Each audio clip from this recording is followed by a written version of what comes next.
एक तू ही निरंकार। श्लोक नंबर 50। तू मालिक तो पालक जग का, तुम ही पर है आस मेरी। तन मन धन सब तेरा दाता, जीवन पूंजी रास तेरी। तू ही मात पिता है जग का, हम सब बच्चे तेरे हैं। तेरी हो यदि दया दृष्टि तो, जग में सुख घनेरे हैं। अंत तेरा कोई पा नहीं सकता, तेरा रूप न्यारा है। तू ऊंचा तो सबसे पावन, तू ही एक सहारा है। अपने जन के मन की हालत, जान रहा तू सारी है। अवतार दास है दास तेरे का, चरणों पर बलिहारी है।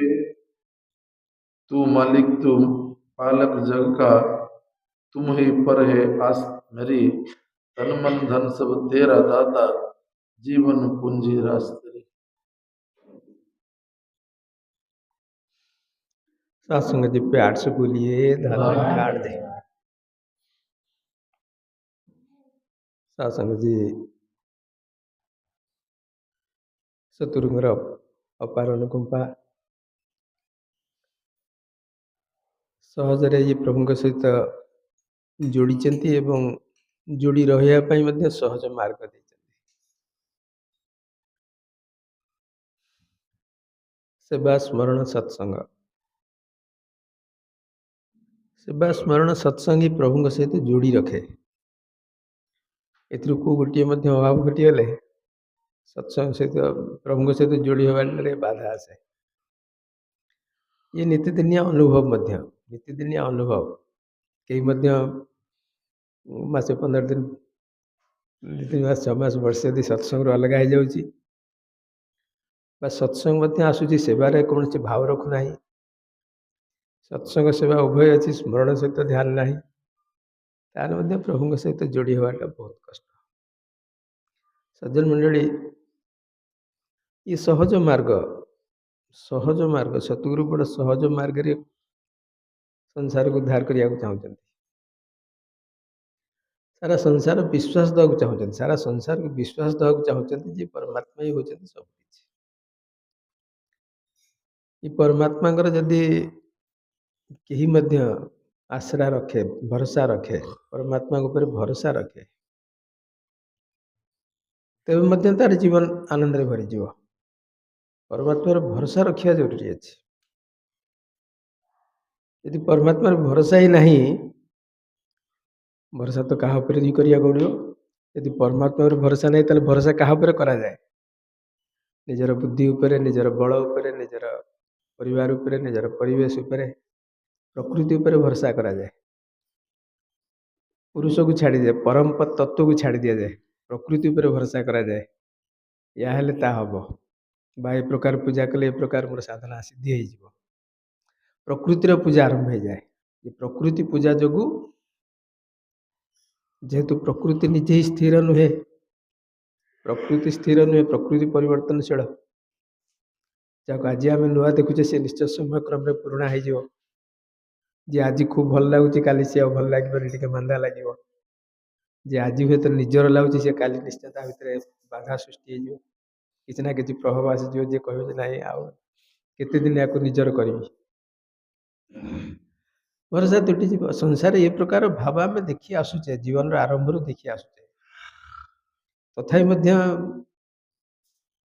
ज्ञान आसुना, ज्ञान उदय होना जे जहाँ परिवर्तनशील ताकू भरोसा करा जाई पारे ना।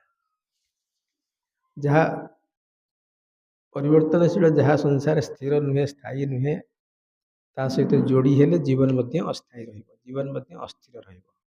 ये कथा ऊपर भरोसा आसेना। ये सत्य, ये निराट सत्य, ये अनुभव जनित सत्य। ये केवल शास्त्रगत कथा कह जाउनी, कई महात्मा कहीं अवतारी पुरुषों कथा कह जाउनी जे संसार अनित्य। ये तो समस्ते कहते शास्त्र मध्य कहूँ समस्त महात्मा संसार को आसते कथा कहते संसार अनित्य निज जीवन अनुभव मध्य कहूँ संसार अनित्य आप जीवन अनुभव कहूँ आप बारंबार कथा संसार भितर घर संसार भितर परिवार भितर समाज रहा कहती केते गोटे भूल कलिया भरसा करते गोटे भूल कलिया को विश्वास कर कहीं कथा कहया पड़े विश्वास जो सी स्थिर नुहे सी स्थायी नुहे सी सत्य नुहे तेणु तो कथा कहया पड़ू यदि जीवन में बारंबार एक कथार प्रमाण मिलूँ संसार अनित्य तो संसार पारी जावाई संसार उद्धार पाई जीवन कल्याण करने जीवन गोटे मूल लक्ष्य को प्राप्त करने तू केमती विश्वास करुचु मो अनित्य को धरिक संसार को धरी प्रकृति को धरिक संसार पारी ये हूँ मनुष्यर दुर्भाग्य सज्जन मंडली संसार को गोटाए पटे रखिले जहाँ अज्ञानतार भरपूर अंधकार भरपूर अस्थिरता अस्थायी नाशवान तत्व भरपूर आर पटे प्रभु परमात्मा भाव जहाँ सहित आम संपर्क हुए तो ना हुए तो आम जानूनु जे परमात्मा आउ गोटे पक्षे केते विशाल रूपे केते अनंत रूपे को प्रकार शक्तिमय रूपे निजुक उपस्थित रखिंट मौजूद रखिंट गोटाए पक्षर संसार तो आउ गोटाए पक्षर प्रभु निराकार जमी कहते मुद्रार दी पार्श्व लगिक तो अच्छा मुद्रार दी पार्श्व मुद्रा को देखिले दी पार्श्व को छाड़िक जड़े मुद्रा को धरी पार उभय पट को धरिया हम किंतु जदि जन को गोटे पटर एहसास अच्छे आर पटर भरोसा नहीं आर पटर विश्वास नहीं आ गोटे पक्ष अच्छी बोली तार भरोसा ही नहीं ज्ञान ही नहीं तार संसार चलवा संसार बंचा संसार जो जीवन यात्रा पद्धति से व्यापक संदेह सृष्टि द्वंद्व सृष्टि तेणु संसार सहित संसार स्रष्टा संसार सहित संसार स्रष्टा परमात्मा जी संसार को ओतप्रोत भाव जड़िकी रही प्रकृति सहित जी ओतप्रोत भाव जड़िकी रही ये तत्व सहित निजक जोड़िया हम भरोसा करिया हम विश्वास करिया हम जानिया हम ये विश्वास ही जीवन को स्थायी आनंद दब सज्जन मंडली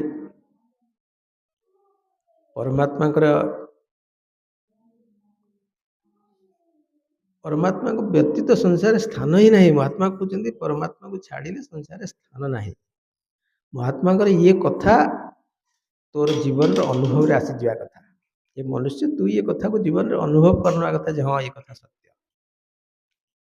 यदि जीवन अनुभव न खोजी परमात्मा को छाड़ी संसार कौन स्थान ही नहीं कणा ही नहीं बिंदु ही नहीं ईश्वर को छाड़ी कौन बिंदु ही नहीं ये कथा यदि जीवन अनुभव भितर न आसूची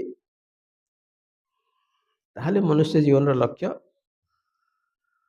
प्राप्त हो पार ना मनुष्य जीवन सार्थक हो पार ना मनुष्य केवे गोटे से प्रकार उन्नत स्तर को निजक पहुँचे जहाँ कहुए अति मानस स्तर गोटे साधारण जहाँ को मन स्पर्श करें सी गोटाए स्तर जहाँ को मन छुई पारे जहाँ भितर मन गमन करें कहते मन सबुआड़े बुली जाए मन सब पहुँची जाए मन बेग बहुत अधिक प्रबल मन सर्वत्र पहुँची पारे किंतु परमात्मा ए प्रकार शक्ति ए प्रकार तत्व जो मन पहुँची पारे ना अगम्य से कहते निगम ये निगम मन पहुँची पारे ना मन बुद्धि से परे है देखा ये सतगुरु आपण कल्याण जो मन बुद्धि लगे नुहे मन बुद्धि पर मन बुद्धि ऊपर को आप उठे ने एवं मुझे देखा पाँच आप सर्वत्र व्यापक तेणु ये शास्त्र महात्मा जो कथन ताको निज जीवन अनुभव भितर यदि अणा जाए ताहले जीवन पूर्णांग हो जाए आज सतगुरु बाबा अवतार सिंह जी समय सतगुरु ये पंक्ति भितर सियाड़ को ध्यान दौरान जे परमात्मा विशालता को अनुभव कर परमात्मा अनंत भाव को अनुभव कर परमात्मा सर्वव्यापकता सर्वव्यापक भाव को अनुभव कर यदि ये प्रकार अनुभव आसी जाए तुम जीवन धीरे धीरे धीरे धीरे पूर्णता आड़ गति कर। हाँ जी तू ही माता पिता है जग का हम सब बच्चे तेरे हैं तू ही मालिक है तू ही बाप है तू ही पिता है आम कहूँ कथार भी कहूँ आम कथार बारंबार कहूँ ठाकुर ही सब किछि ठाकुर अच्छा चौबाहु ये कौ विश्वास आम कहूँ आम जानूँ ठाकुर सर्वशक्तिमान ठाकुर ही शक्तिशाली ठाकुर अनंत ठाकुर सब किसी स्रष्टा ये कथा को पढ़िकी हो शुणिकी हो गोटे प्रथारे हो आम कहीदे ठाकुर अच्छा जो अनुभव आसी जाए जो अनुभव कथा कहुच्छे अनुभव अर्थ कौन अनुभव अर्थ कौन आप जो भी पहुँचते जो भी था आपन को निरंतर लगे मु परमात्मा कूल अच्छी आपड़ कौ परिस्थिति था केमती अवस्था था सफलतार हो विफलतार हो जीवन जीतबार हो जीवन हारी जबार हो आपड़ कौटी भी था यदि ये अनुभव आसूचे मो परमात्मा कूल अच्छी एक अनुभव कह जाए ये अनुभव जे हाँ मु परमात्मा कूल अच्छी ताहले लगे जे प्रभु तू हूँ पिता तू हूँ मालिक तू सब किसी जो अनुभव आसे से गोटे समर्पण आसे जो अनुभव आसे से समर्पण आसे परमात्मा सर्वव्यापकता सर्वशक्तिमान भाव जो अनुभव आसी जाए से समर्पण आपे आपे आसी जाए से स्वतः मन नई पड़े मन झुकी जाए मन आपे आप कह प्रभु तू मालिक है सब कुछ मैं तेरे दासों का दास हूँ मु अति निमाणा मोर कौन ज्ञान नहीं मोर कौन शक्ति नहीं मो पाखे कौन भाव ही नहीं मेरा मुझ में कुछ नहीं मेरा मुझ में कुछ नहीं मो भीतर किछि मध्य नहीं को कथा नहीं मो अहंकार करी को कथा को नहीं बड़पण देखेबी मु को कथा कह मत बयस एत मत ज्ञान एत मोर कथा एत मो भीतर एत प्रकार मु प्राप्ति सिद्धि प्राप्ति करें मुझे प्रकार सिद्धि प्राप्ति करें किसी समस्या लोक कहते मुझे जहाँ कहली तागला मुझे जहाँ कहली ता घटला मुझे जहाँ कही से घटला किसी महात्मा ए प्रकार कहार शुणा जाए जे मुझे जहाँ कही से घटला ये कथार कौन सूचना मिलूँ तो भर के अहंकार सृष्टि हो कथा कह द्वारा जे तू भविष्य द्रष्टा तू जहाँ कहलु तागला किंतु महात्मा कहते मेरा मुझ में कुछ नहीं प्रभु आपण ही सर्वसमर्थ आपण के इच्छा रे संसार परिचालित आपण के इच्छा रे संसार सब किसी मैनेजमेंट जोटा परिचालना कौन पत्र हलेनी प्रभु तो इच्छा बिना पत्र हलेनी इच्छा बिना हलेनी माने कौन प्रभु जदि कण कण व्यापक होकर कण कण जदि प्रभु व्यापक अच्छा पत्र यदि हलुची प्रभुंर स्थिति को लेकर हलुची प्रभुंर उपस्थिति को लेकर से हलुची सदन जीवन प्रति मुहूर्त यदि ये प्रकार भावयुक्त हो जाए जीवन प्रति मुहूर्त यदि ये प्रकार भावयुक्त हो जाए जो मु परमात्मा कूल अच्छी परमात्मा अंग संग अच्छा मैं जिधर भी जा रहा हूँ प्रभु मेरे साथ जा रहे हैं हर जी तेरे नाल बसत है ये महात्मा का वचन हरि जी कहले हरि महात्मा हरि परमात्मा प्रभु परमात्मा तोर पाखे बसी पाखे अच्छा हरि जी तेरे नाल बसत है गुरुमति रंग मान ये महात्मा का वचन तो गुरुंकर बुद्धि नहीं गुरुंकर मति नहीं गुरुंकर ज्ञान नहीं गुरुंकर भाव नहीं गुरुंकर दृष्टि नहीं गुरुमति रंग मान तो तू प्रभु को कोड़े अच्छु तू प्रभु सहित ओतप्रोत अच्छु ये रंग तो भितर केमती आसीबो ये विश्वास तो भितर केमती आसीबो तू केमती कहबू जे मोर मन मंदिर जगन्नाथ अच्छा केमती कहबू गुरुमति रंग मान तो गुरुंकर मति ने गुरुंकर बुद्धि को ग्रहण कर गुरुंकर आखि को ग्रहण कर गुरु जो प्रकार दृष्टि दौरान जो प्रकार दर्शन दौरान गुरु गोटे फिलोसफी दौरान गुरु गोटे दर्शन तत्व बुझाऊँ ये सारा संसार आधार परमात्मा ये परमात्मा समस्त को आधार करी अच्छा समस्त को धारण कर समस्त को सहारा दौरान समस्त को आश्रय दौरान पहाड़ कहतु समुद्र कहतु संसार कहतु पृथ्वी कहतु ब्रह्मांड कहते समस्त को आधार दौरान परमात्मा ये अनुभव जो आसूँ तू कहे प्रभु मैं कुछ नहीं समर्पण स्वतः सृष्टि हो प्रभु मुझे बख्श ले प्रभु मत क्षमा कर दे प्रभु मत क्षमा कर दे ये समर्पण भाव से सृष्टि हो ये अनुभव आसूँ प्रभु तू अंग अंग अंग संग हरिजी तेरे नाल बसत है हाँ जी तेरी हो यदि दया दृष्टि तो जग में सुख घने रहे प्रभुंकर दया दृष्टि हेले ही तो आनंद ही आनंद प्रभुंकर दया दृष्टि बिना आनंद कहीं प्रभुंकर दया दृष्टि अर्थ कौन पड़ी ପ୍ରଭୁଙ୍କର ଦୟା ପ୍ରଭୁ କ'ଣ ନିର୍ଦ୍ଦୟ ଅଛନ୍ତି କାହା ପାଇଁ? ପ୍ରଭୁ କାହା ପାଇଁ ନିର୍ଦ୍ଦୟ ନାହାନ୍ତି। ତୁ ନିଜେ ନିଜ ପାଇଁ ନିର୍ଦ୍ଦୟ। ପ୍ରଭୁଙ୍କର ଦୟା ଦୃଷ୍ଟି ହେଇଯାଉ, ଗୁରୁଙ୍କର କୃପା ହଉ। ତା ଅର୍ଥ କ'ଣ? କାରଣ ଗୁରୁ କାହା ପ୍ରତି କୃପାହୀନ ଅଛନ୍ତି, କାହା ପ୍ରତି ରାଗିଛନ୍ତି, କାହାକୁ କୃପାରୁ ବଞ୍ଚିତ ରଖୁଛନ୍ତି? ହଁ, ରଖୁଛନ୍ତି କିଏ? ତୁ ନିଜେ ହିଁ ରଖୁଛୁ। ତୁ ନିଜେ କୃପା ପ୍ରାପ୍ତ କରୁଛୁ କିମ୍ବା କୃପାରୁ ନିଜକୁ ଅଲଗା ରଖୁଛୁ। ସଜ୍ଜନ ମଣ୍ଡଳୀ, ସତଗୁରୁଙ୍କର କୃପା, ଈଶ୍ୱରଙ୍କର ଦୟା ସର୍ବତ୍ର ସମସ୍ତଙ୍କ ପାଇଁ ସମାନ ଭାବରେ ବର୍ଷୁଛି। ତୋ ପାଖରେ ଅସୁବିଧା କୋଉଠି? ତୁ କଥାକୁ ଗ୍ରହଣ କରିବାକୁ ରାଜି ନୁହେଁ। ତୁ ତୋର ଅହଙ୍କାର ଛାଡ଼ିବାକୁ ରାଜି ନୁହଁ।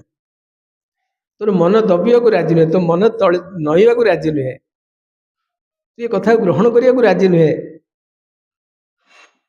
ତେଣୁ ଗୁରୁଙ୍କର କୃପା ତୋ ପ୍ରତି ହେଇପାରୁନାହିଁ। ତୁ ଗୁରୁଙ୍କର କୃପା ହେଲେ କ'ଣ ହୁଏ?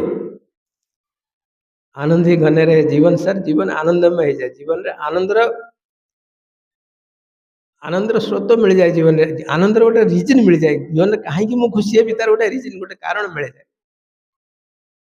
ତେଣୁ ଯଦି ପ୍ରଭୁଙ୍କର କୃପା ପ୍ରାପ୍ତ ହେଇଯାଉଛି, ପ୍ରଭୁଙ୍କର କୃପା ପ୍ରାପ୍ତ ହେଇଯାଉଛି ଅର୍ଥ ମୁଁ ଯଦି ନିଜ ପ୍ରତି ଦୟାବାନ ହଉଛି, ମୁଁ ଯଦି ନିଜ ପ୍ରତି ଦୟାବାନ ହଉଛି ଅର୍ଥାତ୍ ମୁଁ ନିଜକୁ ବୁଝେଇ ପାରୁଛି ତୁ ଏ ସତ୍ପଥରେ ଚାଲେ। ଏ ସତ୍ର ଜ୍ଞାତା ସତଗୁରୁ ଆଜି ମହଜୁଦ ଅଛନ୍ତି। ସତଗୁରୁଙ୍କର ବଚନ କାନରେ ବାଜୁଛି, ତୁ ଗୁରୁଙ୍କ ପାଖରେ ପ୍ରାର୍ଥୀ ହ। ଗୁରୁଙ୍କ ପାଖରେ ନମନୀୟ ଭାବରେ ତଦ୍ ବିଧି ପ୍ରଣିପାତନ। ଇଏ ମହାତ୍ମା ଲେଖୁଛନ୍ତି, ନିରଙ୍କାରୀ ମିଶନ କହୁନି।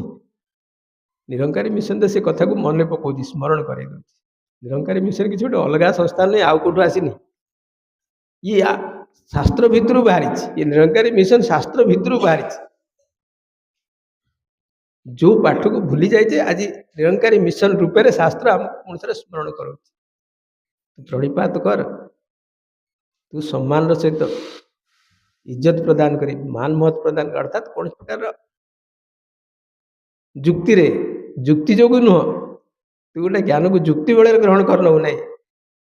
ତୁ ପ୍ରେମ ରୂପରେ ପାଇବାର ଆଶା ନେଇ, ଜୀବନକୁ ସଜାଡ଼ିବାର ଆଶା ନେଇ, ଜୀବନକୁ ଗୋଟେ ନୂତନ ରୂପ ଦେବାର ଆଶା ନେଇ ତୁ ଗୁରୁଙ୍କ ପାଖରେ ପ୍ରାର୍ଥୀ ହୁଏ। ସତଗୁରୁ, ଆପଣଙ୍କ ଶରଣରେ ମୁଁ ଆସିଛି, ମୋତେ ଆଶ୍ରୟ ଦିଅନ୍ତୁ, ମୋତେ ଆପଣଙ୍କର ପବିତ୍ର ଜ୍ଞାନ ଦିଅନ୍ତୁ। ଯଦି ଏ ପ୍ରକାର ତୁ ଭିକ୍ଷା କରୁଛୁ, ତାହେଲେ ସେଇ ଶାସ୍ତ୍ର କହୁଛି ନା ଦାଦା ଏମିତି ଜ୍ଞାନ, ମୁଁ ତୋତେ ଜ୍ଞାନ ପ୍ରଦାନ କରିବି।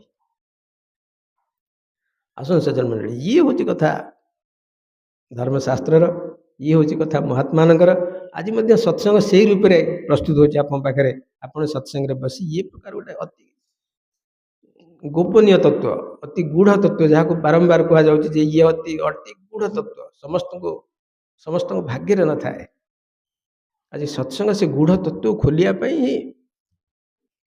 ବିଶ୍ୱ ସାରା ବିଶ୍ୱରେ କୋଉଠି ସାରା ବିଶ୍ୱରେ କିନ୍ତୁ କୋଉଠି ଏ ସତ୍ସଙ୍ଗର ଆୱାଜ ଶୁଣିବାକୁ ମିଳୁଛି।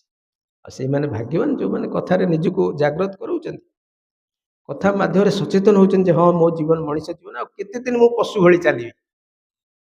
ମଣିଷ ଜୀବନ ପାଇଛି, ମଣିଷ ଭଳି ଚେହେରା ପାଇଛି, ପଶୁ ଭଳି ଜୀବନ କେତେ ଦିନ ନେବି? ପଶୁ ଭଳି କହିଲେ ଖାଇବା ପିଇବା ପିନ୍ଧିବା ପରିବାର ଭିତରେ ମୁଁ ଖାଲି ଘାଣ୍ଟି ହେଉଥିବି। ପଶୁ ଭଳି ଜୀବନ ନେବିର ଅର୍ଥ କ'ଣ? ଖାଇବା ପିଇବା ପିନ୍ଧିବା, ଘର ସଂସାର ଭିତରେ ନିଜକୁ ବାନ୍ଧିବା ଏବଂ ସମୟ ଆସିଲେ ଏଠୁ ଛାଡ଼ିକିରି ପୁଣି ଆର ପାରିକି ଯିବା। ଯିଏ ଆସିଛି ସେ ଯିବ, ତତେ ବି ତ ଯିବାକୁ ହବ। କିନ୍ତୁ ତୁ କ'ଣ କଲୁ ୟା ଭିତରେ? ପଶୁ ଭଳି ଜୀବନ ଜିଇଲୁ ନା ମଣିଷ ଭଳି ଜିଇଲୁ? ଇଏ ତ ପ୍ରଶ୍ନ ରହିଯିବ ନିଜ ପାଇଁ। ଶେଷ ସମୟରେ ଏଇ ପ୍ରଶ୍ନ ନିଜ ମନକୁ ନିଜ ମନ ନିଜକୁ ପଚାରିବାରେ ତୁ କ'ଣ କଲୁ? ଏତେ ବଡ଼ ଯୋଉ ବହୁମୂଲ୍ୟ ଜୀବନ ପାଇଥିଲୁ, ହୀରା ଜନମ ଅନୁମୋଲ ଥା, କ'ଣ କଲୁ ଏ ହୀରା ଜନ୍ମକୁ? ତାର ମୂଲ୍ୟ କ'ଣ ନେଲୁ? କ'ଣ ଏ ପରମାତ୍ମାଙ୍କୁ ସାଙ୍ଗରେ ନେଇକିରି ଯାଉଛୁ? ଆଜି ଯଦି ପରମାତ୍ମା କୂଳରେ ପ୍ରାପ୍ତ କରୁଛୁ, ପରମାତ୍ମାଙ୍କ ସହିତ ସାଥିରେ ଅଛୁ, ତାହେଲେ ତ ଜୀବନ ଧନ୍ୟ ହେଇଛି। ସାତସଙ୍ଗେ ଜି ଧନ୍ୟ ସେଇମାନେ ଯେଉଁମାନେ କଥାରେ ସଚେତନ ହୁଅନ୍ତି, ପ୍ରଭୁଙ୍କ ପ୍ରତି ଜାଗ୍ରତ ହୁଅନ୍ତି, ପ୍ରଭୁଙ୍କ ପ୍ରତି ସମର୍ପିତ ହୁଅନ୍ତି, ପ୍ରଭୁଙ୍କୁ ସ୍ୱୀକାର କରନ୍ତି, ସତଗୁରୁଙ୍କୁ ସ୍ୱୀକାର କରନ୍ତି, ଗୁରୁଙ୍କ ମାଧ୍ୟମରେ ଗୁରୁଙ୍କ ବଚନକୁ ସ୍ୱୀକାର କରନ୍ତି, ସତଗୁରୁଙ୍କ ହୃଦୟରେ ବସେଇ ଜୀବନକୁ ସାର୍ଥକ କରନ୍ତି।